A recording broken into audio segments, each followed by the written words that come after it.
একটি অবাক করা বিষয়, যেখানে পুরুষ ফুটবল দিন দিন পিছিয়ে যাচ্ছে, সেখানে হচ্ছে নারী ফুটবলের যে অগ্রযাত্রা সেটা এখনো চলমান এবং আশা করা যায় খুব দ্রুতই আমরা হচ্ছে এশিয়ান মঞ্চে আধিপত্য বিস্তার করতে পারবো বা ফিফা বিশ্বকাপেও নারীদেরকে দেখলে আমরা অবাক হব না। গত কয়েকদিন আগে হচ্ছে একটা ট্রাই নেশন সিরিজ হয়, যেখানে হচ্ছে জর্ডান অংশগ্রহণ করে, ইন্দোনেশিয়া অংশগ্রহণ করে এবং বাংলাদেশ অংশগ্রহণ করে।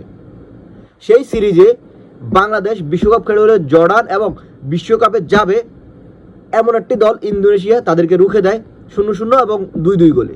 পিছিয়ে পড়ে আবার গোল করে ড্র করা চারটিখানি কথা না।